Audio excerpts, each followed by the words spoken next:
Special Movie Reviews, and this is Billy, and my name is Mark, and we're going to be reviewing the movie The Founder. Fuck yeah! We love to see you smile. So the way this works is we very energetically, well, me at least, sometimes you. Yeah. Yeah, no, you seem energetic today. We give you a quick synopsis of this movie, and then we're going to give you the negatives, and then the positives, and then, the rating between 0 and 10 is just tailorized custom numbering.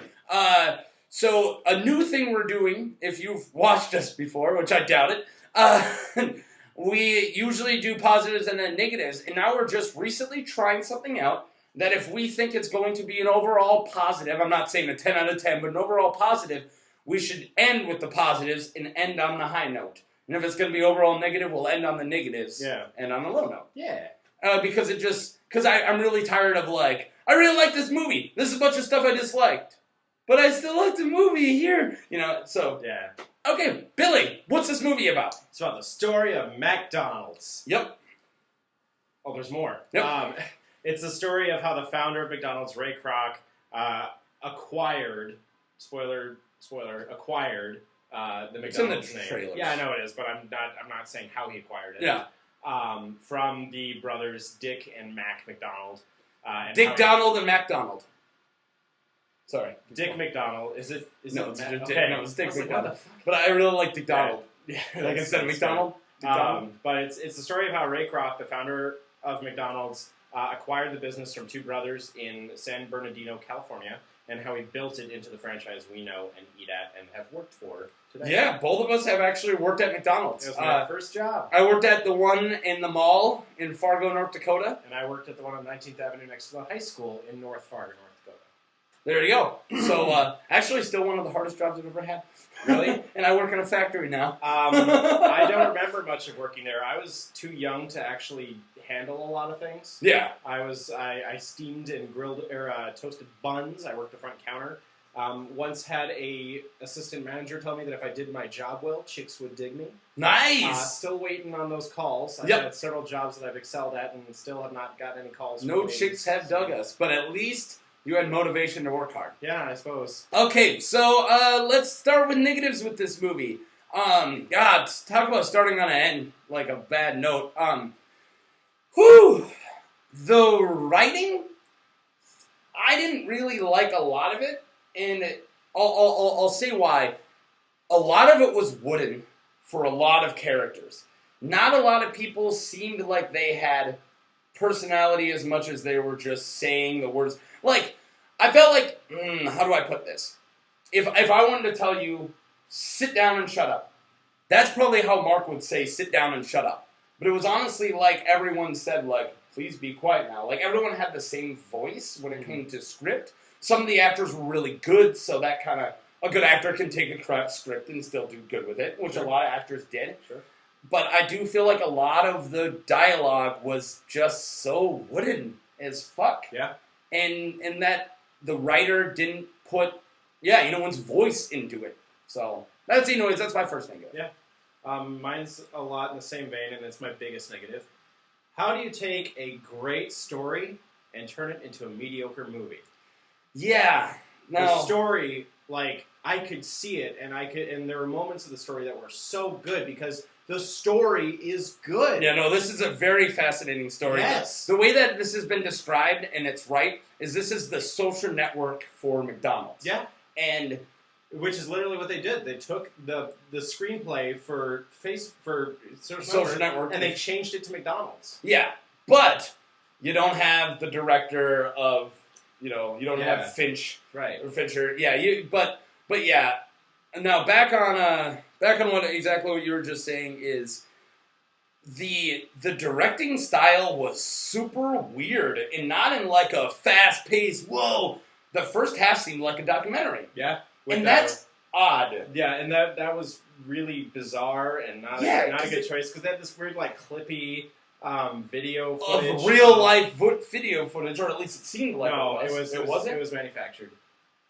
They shot like dated back footage for the Like- founding of McDonald's. Like when we first opened up our first soda shop, and it's like a black and white soda shop. 1932. Yeah. The McDonald's brothers opened up their But the headquarters movie shop. wasn't in black and white, but these flashbacks were, and they were made to look like old Yeah, photographs. but really clippy. Yeah. Sometimes it was like stills and then clippy footage, and Yeah, it was like 3 pictures was really opposed bizarre. to animation, or it was animated with like just like.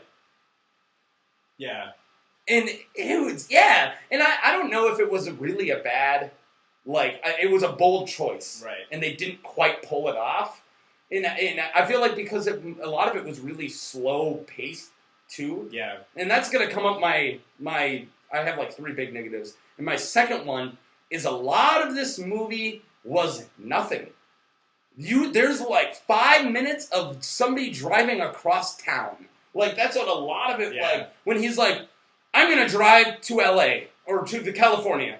And then this is right away in the beginning. Yeah. I'm like, he's about to go to California. Like 7 shots, like 2 minutes of him in the freeway. That's the thing. And it's the same stretch of highway, it looks like. And he drives by a sign that says Missouri. And then it shows him driving down the same stretch of road. And then they use like almost the exact same shot of a sign that says Arizona. Yeah. And then he's still on the same stretch of road, it looks like. Like, they didn't use locations that varied enough to actually show that. Yeah. It looked like they just set up 2 signs on the same stretch of road and then filmed him driving past both signs or even like edited the same shot of the sign just to say something different. And it was like, and with doing that, it was like they were trying to make like a love letter to America, but they didn't show anything in America. They just kept showing like road signs and not even big ones. Like if you're driving down Route 66, there's a lot of landmarks that people recognize. Show him driving by them. Yeah. No, none of that shit. So do you got another big one? Well, I wasn't done with my first one. Oh, sorry. Yeah. No, that's okay. You're talking about how you take a great story and you make a mediocre movie out of it, or a mediocre screenplay, I should say. Yep. So you've got this great story about these really interesting people in American history. Yeah, really. Like corporate American history. And you write this very paint-by-number story of corruption, basically, because you've got this guy who comes in seemingly with good intentions, and then he pulls the rug out from a couple of schmoes to build his own empire. And we've heard that story. Yeah, we totally have. And the way this was told, my favorite example of how this is told is the first scene you see with Michael Keaton and Laura Dern. Why don't you support me?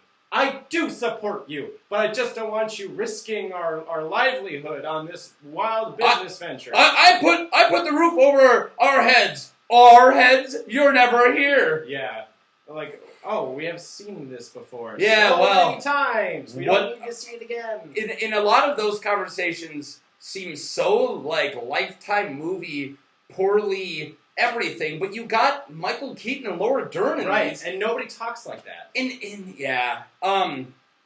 If you got more, you can keep going. I was going to move on to, that's pretty much all I had to say about that, is you can't tell a new story in the same way it's always told. Yeah, and I'm with you. A lot of it was, paint by numbers is going to be something I'll be saying a lot, and that was, a lot of the writing was paint by numbers, and a lot of the directing was very... character development. I feel like the camera shots and movements were trying to recapture the styles of the 50s that we moved on from on purpose.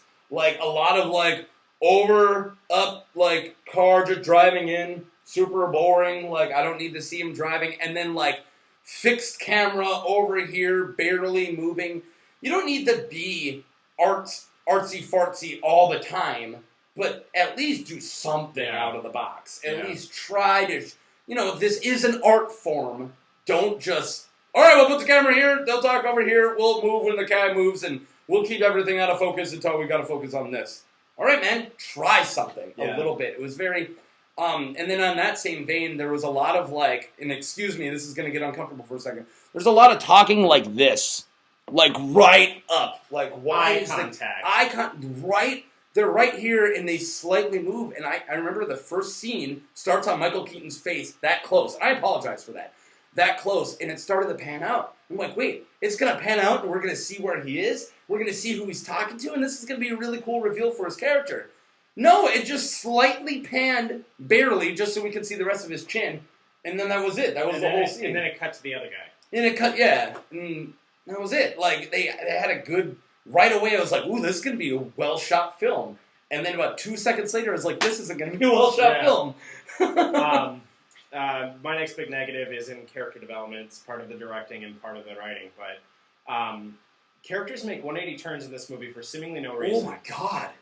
There's a really big one. Which like, we could have led up to that. Literally, the character development is all in the one line of dialogue. Yep. And we're supposed to assume the rest. Right. And it's kind of hinted at a little bit because the character has an obsession with I saw it coming, but I was waiting about 3 other scenes. Right. I was waiting for more development on that front. Instead, it was just, I was introduced to this person and line, everything changes. Yeah. Like, it's honestly like, I was like, hey, I ran into another guy who likes movies. Yeah? Yeah. We're not gonna do movies together anymore, Billy. Oh. What the fuck? Like, that's what it was like, where it's like, let's just jump right there. And you can go ahead and have that, especially if this actually happened in history, but lead up to that. Yeah. And the biggest one, I feel like this is bigger than that. They don't explain how Ray Kroc became so greedy. Yeah. Because he's super likable, too. At the very beginning, he is. Yeah. At the beginning, he's like, he's genuinely interested in the product and the company. He's enamored by it. He's like, holy crap. Yeah, he genuinely likes the McDonald's brothers. Yeah. And then there's a bit where he's helping out, like, veterans and small, like, lower-income families become franchisees so they can become successful American, like, stories, like, success stories. Yeah, success stories. American dream stories. That's it. Yeah. And then all of a sudden, everything changes. And he doesn't care about that anymore. All he cares about is becoming McDonald's. Yeah, and you're right. Speaking, that's another big 180 turn. Is out of nowhere, he goes, no, it's all about the money now. Yeah. And the whole time, he was like, it's all about family, it's all about this, and it's all about that. And that was part of a sale, to be fair, that was part of a sales spiel. Yes. But he did, aside from the cheesy dialogue, he did seem to believe some of that. And if there is more than one dimension to this character, which there was, let's see the other dimensions sometimes. And if there wasn't in reality, it was a good thing to have in the story until they fucked it up. Yeah. And then back on, this kind of goes with character development. Are you done? Yeah, good. And this goes back with character development, as you were bringing up with characters. I feel like Laura Dern was super wasted. Yeah. Laura Dern's a very talented person. Yeah. If this is the first time I ever saw Laura Dern, I would be like, who the fuck's this person? Yeah. Because she has nothing to do, but she's a very predominant character. And they give her nothing to do. And then when something really kind of horrible happens to her, they don't even touch on it. Yeah. She's gone. She's thrown away. They treat her like, hey, you're going to really care about Laura Dern's character. And then they're like, never mind. And they give her nothing to talk about. Her lines are super like, I care about you because you're my husband. And it's like, but it's Laura Dern behind it. So I'm like, come on. Yeah. Give her a line. So that pissed me off. And my first positive is going to be with that is they give her that when you have really good performances from other people, but they just kind of toss her aside like the director didn't care. I want to know who scored this movie, too. Yeah, it was a weird score. It was lame.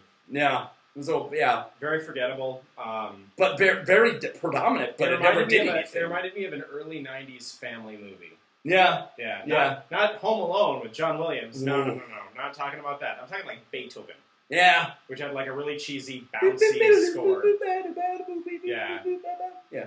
Very always, everywhere. Okay. Positives? Positives. That is the name.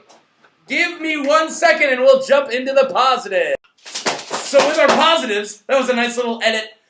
So now onto our positives. What I was just saying about wasting Laura Dern. John Offerman. Nick Offerman. My idol. And yeah, no, you love Nick Offerman. Nick Offerman, what's his brother's name? You said it earlier. I don't know the actor's name. Okay. He played Mac McDonald. Yeah, Mac McDonald, the McDonald brothers. Sorry, a printer's making noise behind us. I apologize. It should stop. But yep, it would be John Carroll Lynch. Yeah. John Carroll Lynch and Nick Offerman. Awesome. They like the first scene when you both of them always are. Yeah. Well, yeah, you're right. I've never seen either of them phoning it in. Yeah. They're really good.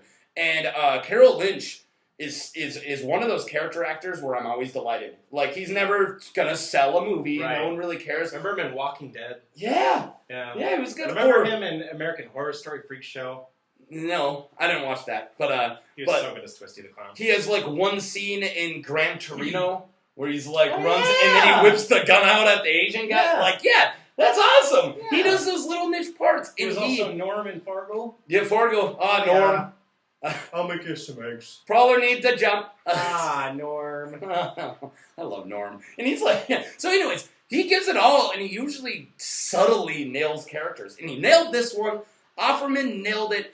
And without them, I wouldn't have bought those characters. Because those are really hard characters to buy. Yeah. Because they're talking about, we wanted to expand, we wanted to get our business going, but once we got our business going, we were fine. We were fine with this restaurant.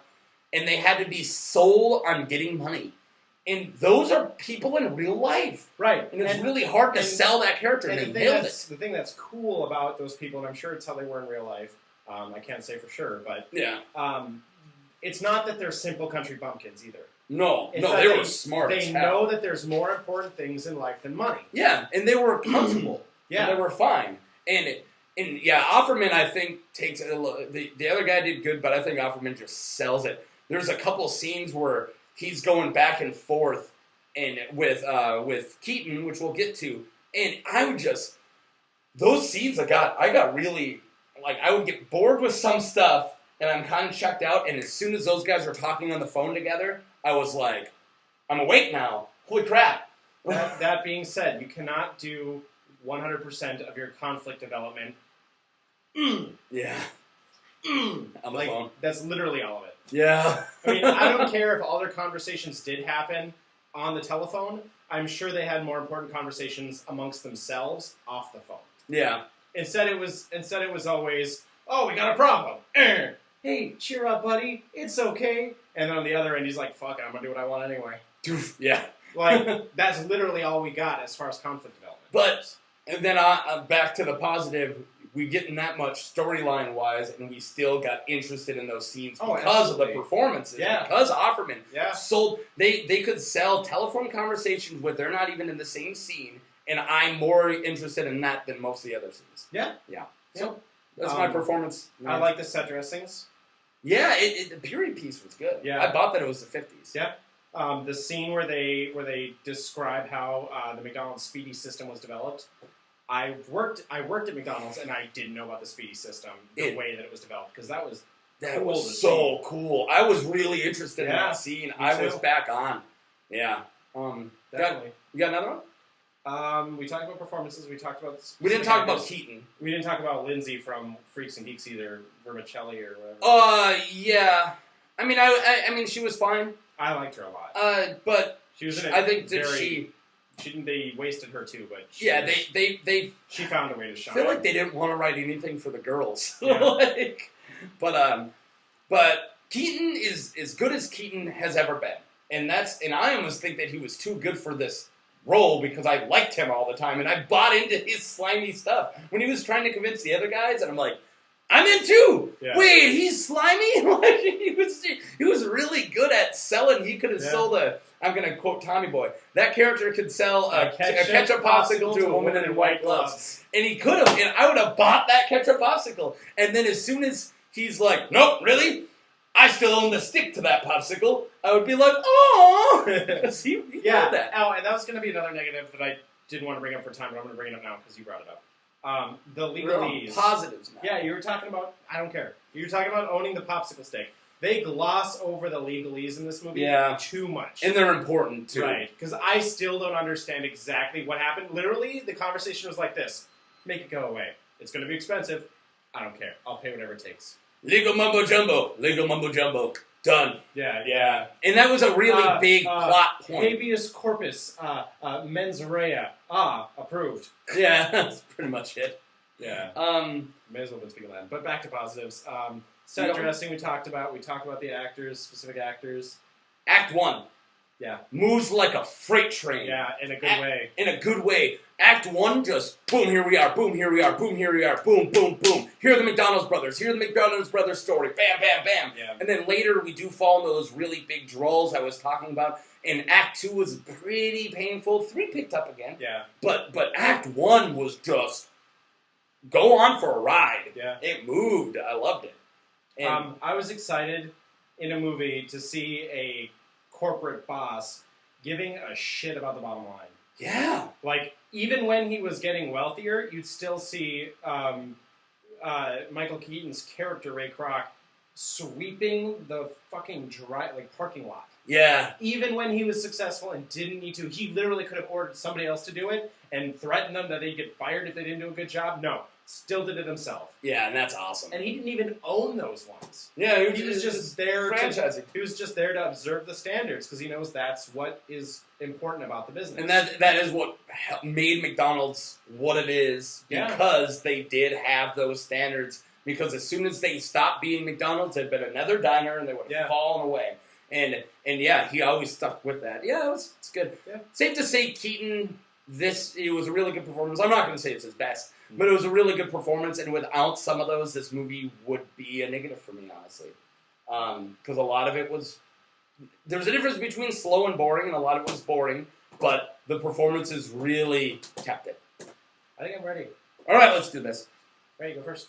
Okay, I'm giving this a 5.5 out of 10 super close-up faces. You want to talk about why at all? Like, I already did, because I went all up. It's like that, because all those conversations super close up. I gave this movie 6 out of 10 hamburgers with lettuce. Hamburgers with lettuce. Why is there lettuce? Why is there lettuce? And And now McDonald's has lettuce. And I'm gonna talk about why real quick. Okay, So, how much do you give it? 6 out of 10. 6 out of 10.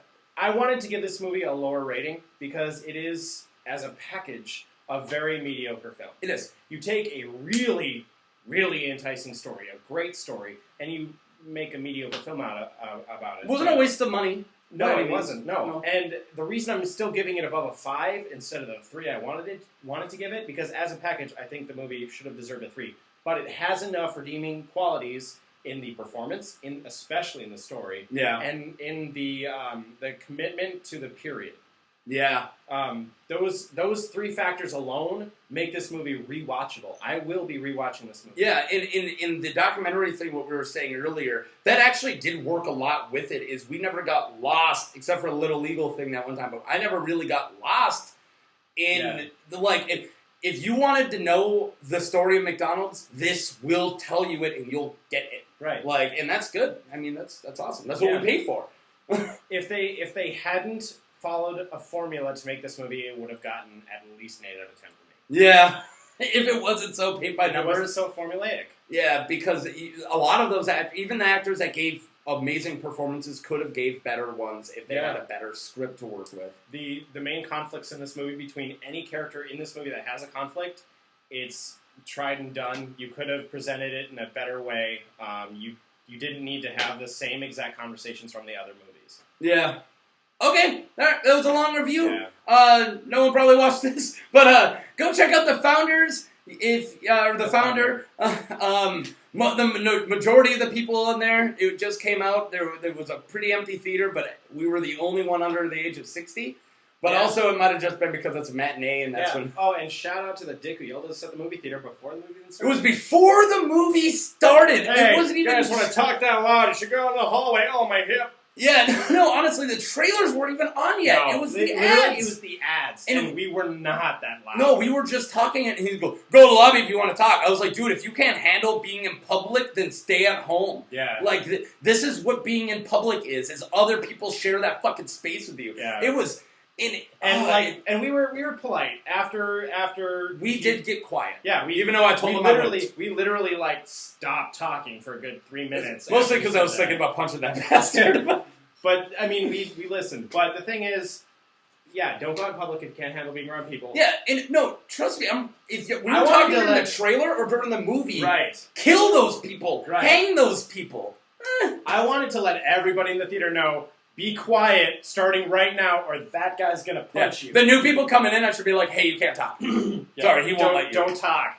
The king, Marcus, King Marcus is over there. King of Marcus Theaters. Yeah. Greg Marcus is sitting over there, and he wants us all to be quiet. It wasn't actually Greg Marcus. No, it wasn't. Okay, there you go. Let's have a little rant. Bye!